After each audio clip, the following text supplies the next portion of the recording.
Kalau pengubatan itu juga tidak memberi kesan, katakan, ataupun kurang kesan, ada cara yang kedua yang cukup unik saya rasa. Tapi selama pengalaman, selama kita mengubati penyakit ini, alhamdulillah, Allah Subhanahu wa taala memberikan kesembuhan yang nyata. Kanak-kanak sakit pun jelas kita lihatkan dia sembuh, insya-Allah taala. Orang tua-tua sakit pun sembuh, gigi yang berlubang. Tapi kaedah kita gunakan tidak.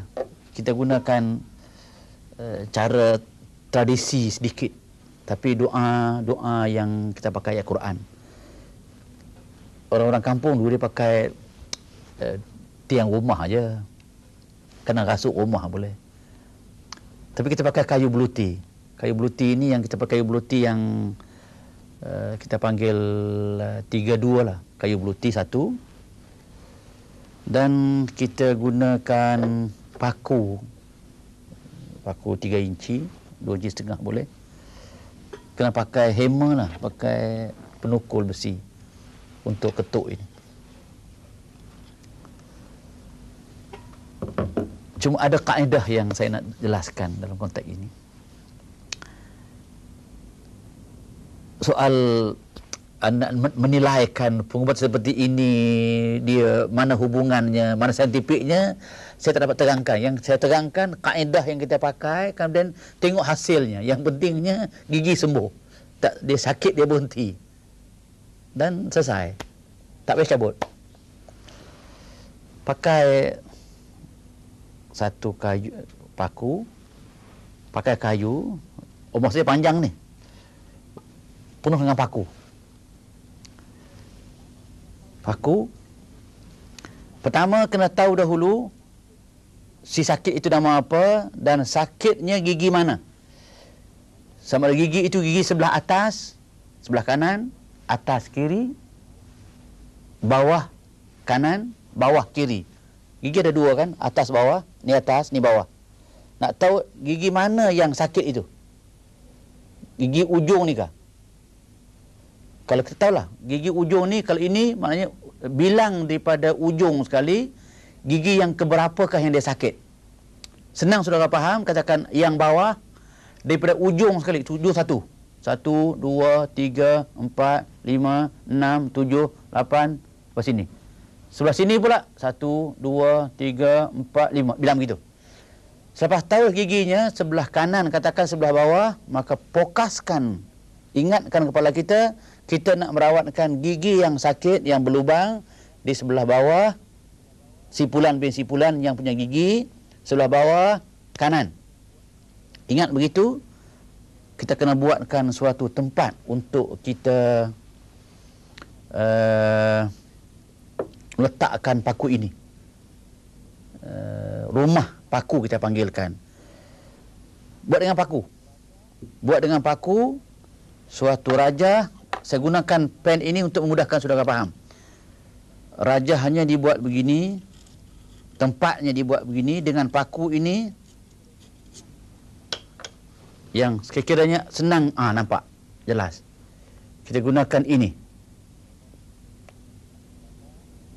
tolak begitu, ambil ke atas, ini bawah gitu, tolak, macam bacaannya macam kampar lebih kurang. Dalam lubang ini,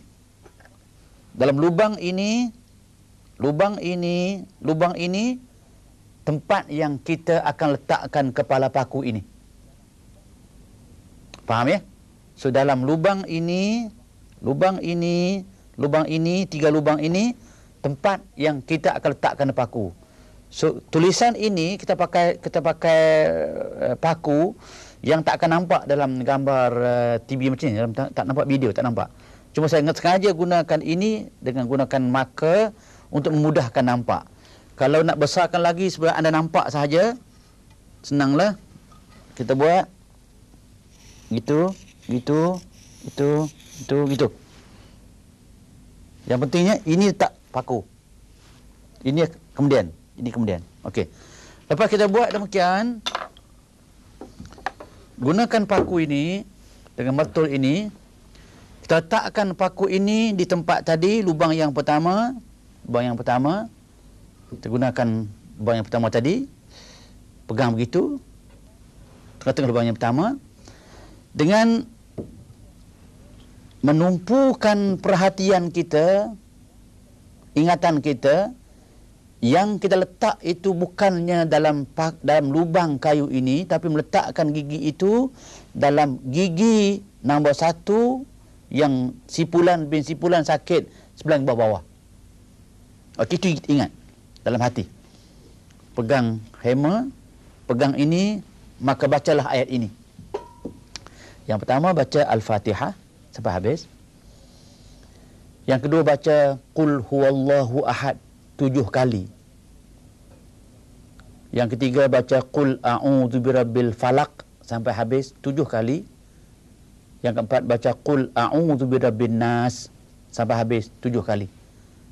Habis baca semuanya, pegang hammer ini, maka pakulah paku tadi sehingga masuk dengan meletakkan suatu keyakinan kita sedang mengetuk penyakit virus yang sedang makan gigi sipulan-sipulan. Kita pukul dia sampai masuk ke separuh. Masuk separuh. Satu pun sudah cukup dah. Kalau nak menguatkan lagi, pakai paku yang kedua, masuk lubang yang kedua. Kalau nak perhabiskan lagi sekaligus, pakai paku yang ketiga, masuk ke tempat yang ketiga. Dengan paku demikian, selesai paku itu, kita akan dapat lihat sendiri dengan mata kita. Penyakit itu pada kebiasaannya akan mula berangsur sembuh. Jika tidak immediately sembuh, kita pakai air semula. Dan doa yang kita baca sama. Fatihah sekali, Qul huwallah sampai habis sekali. Maaf saya, Qul huwallah sampai habis 7 kali. Maaf saya, 7 kali. Qul a'udzu birabbil falaq sampai habis 7 kali. Qul a'udzu birabbin nas sampai habis 7 kali. Tiup, bagi dia minum dan basuh muka. Dalam banyak-banyak cerita halnya kita hadapi kes seperti ini, gigi akan sembuh dengan tidak payah cabut.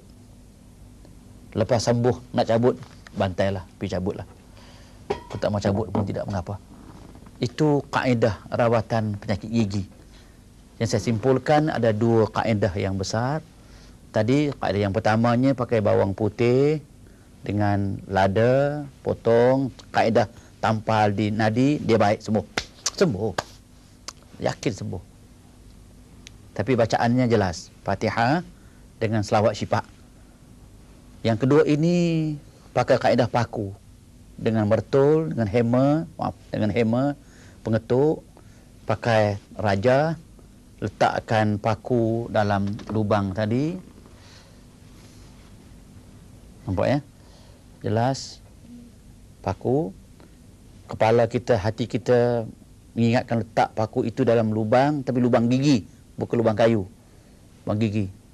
Kemudian bacalah Fatihah sampai habis sekali. Qul huwallah sampai habis 7 kali. Qul falaq habis 7 kali.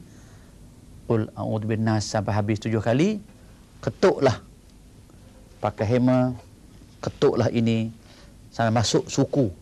Dengan anggapan, dengan ingatan kita ketuk kepala penyakit yang sedang makan gigi sipulan-sipulan. Habis. Dengan demikian maka habislah penyakit gigi. Tapi kaedah ini yang saya belajar, yang saya beramal selama ini. Kalau sudah gunakan kaedah ini untuk ubati isteri ke anak ke kawan dan sebagainya, dia sembuh insya-Allah taala. Yakin sembuh. Kalau sembuh, orang yang sembuh itu dia kalau ikut cara kaedah kita ubatnya, dia kena buat putus ubat. Putus ubat satu cara tradisi kita, iaitu orang yang sembuh penyakitnya itu, dia ambil garam sikit saja. 1 buku garam pun boleh lah. Ataupun beli garam 10 sen boleh. Pergi kepada orang yang ubatnya, kata beritahu kepadanya, gigi saya sudah sembuh, saya nak putus ubat. Dah. Itu dia. Syarat saja, syarat. Dan garam itu hendaklah kita makan cicak sedikit saja. Alhamdulillah.